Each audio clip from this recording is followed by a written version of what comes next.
Badass woman in Herstory.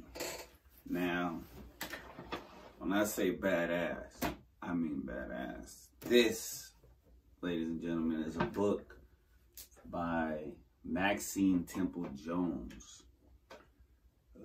Call Me Madam, The Life and Times of a Hot Springs Madam. So, she didn't start off as a madam, but when she became one, she was the best one that she could be. Not only that, she was gangster because she turned down the mafia, she turned down politicians. She did pay off cops, but she didn't just pay off cops, she also paid for cops' kids' uniforms. She paid for cops' uniforms. She helped out with her money. She was like the Pablo Escobar of madams, but in America. But she didn't really she never killed nobody. She never had to. Her husband did. One of her husbands, or maybe both of her husbands. She had a couple of husbands. One died, and then the other one was killed. And one of them, he was like a bank robber, hitman. That was like her last husband.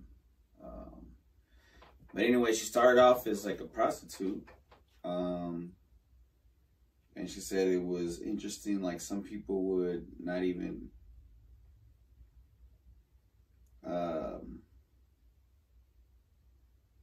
she talked about how some people wouldn't even want to have sex with her. They just wanted to talk to her or have her spank them, weird shit. But then the lady she worked for, the madam she worked for, took a liking to her, and she wanted to retire, and so she sold it to Maxine.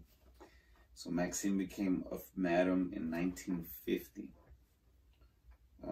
At first, she didn't have no girls to work with, so she had to turn a few tricks herself.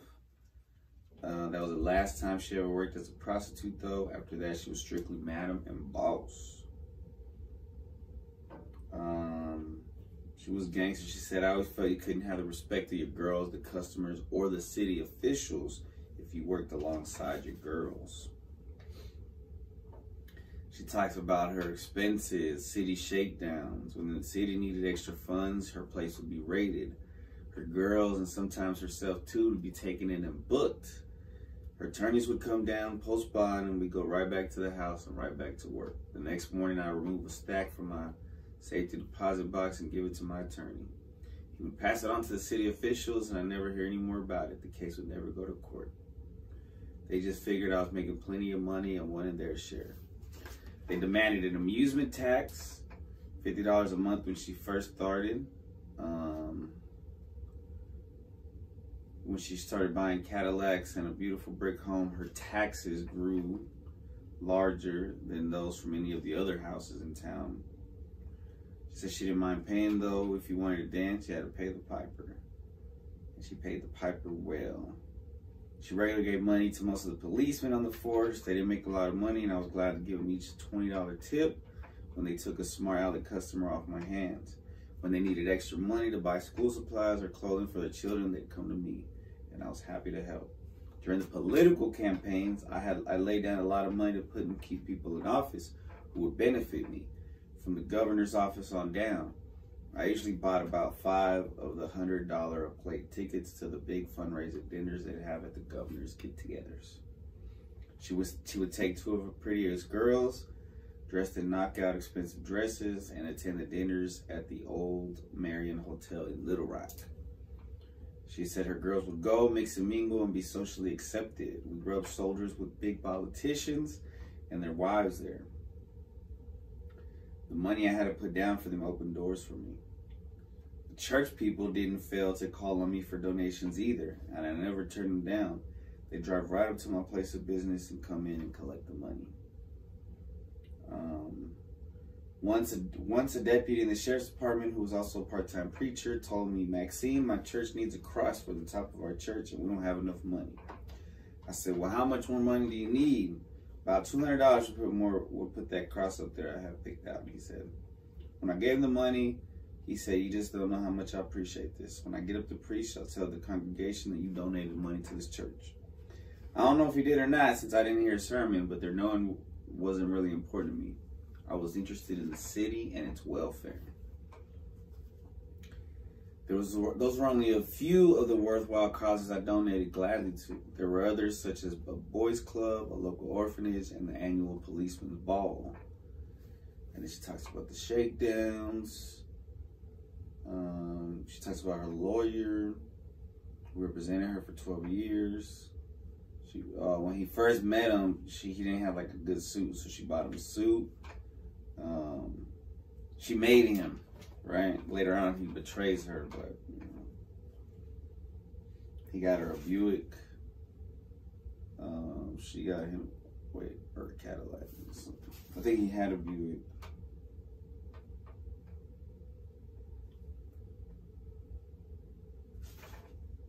Yeah, she got him a Buick. She got herself a Lac. She paid him a monthly retainer fee of $300 at a time, which increased over the years. When I was busted, he was paid extra. And there was a couple cops that were like kept fucking with her, and eventually she had to go down to the judge and the governor, and finally they got off her case. Then she bought a mansion for $15,000 on Palm Street. Had 14 rooms, 3 baths, and was a beautiful place. She called it the mansion. She imported a housekeeper from Dallas. She didn't allow the girls to drink liquor. Only for the clients. Only the clients could drink. Then she had the biggest bedroom with a private bath, all done in white. The customers would tip the maid generously and hand the girls $50 to $100 to their job. For expensive, like the Attorney General, Beauregard, Cluckard. And apparently that city, Little Rock, is in Garland County. So Garland County officials, prominent underworld figures from the East and West Coast were among my clientele, she says. A federal judge from the Eastern District of the U.S., some senators. They fly in to go get their hotels and hire a limousine and drive them to the mansion. Here's what she says about the mafias, the mobsters. They always respected me and liked me. They were the best customers I had. They were generous with their money and conducted themselves in a gentlemanly and respectful manner towards my girls. They were polite and even kind men. I admired them. They were my kind of people. You would never have guessed that they were underworld figures or hired killers. They were considerate customers and spent a lot of money in my house. That was all that mattered to me. Yeah, man. She was a badass in FBI. You know, if this starts to go downhill, at some point, she gets locked up. And then when she gets out, she gets back to business, but the mafia ends up coming down to Little Rock, and they paid off the politicians, and she doesn't want to sell to the mafia, and she wants to keep her own, and that causes trouble. And then her husband was addicted to drugs, but he was also a bank robber, and she was always trying to help her husband. She had a couple. The main one was like the bank robber. But she loved him. She loved him, and she felt safe with him. And he fucked it up because he was like hooking up with this prostitute that he said he was just pimping. His mom was also very bad. She tried to get him killed. Yeah, it's pretty wild, man. She ended up like, you know, retiring and getting out the business. She passed away peacefully in '97. I really recommend this book. 5 stars, easy to read. Very interesting. It gets into more detail about her and the people she was with. They're very interesting characters.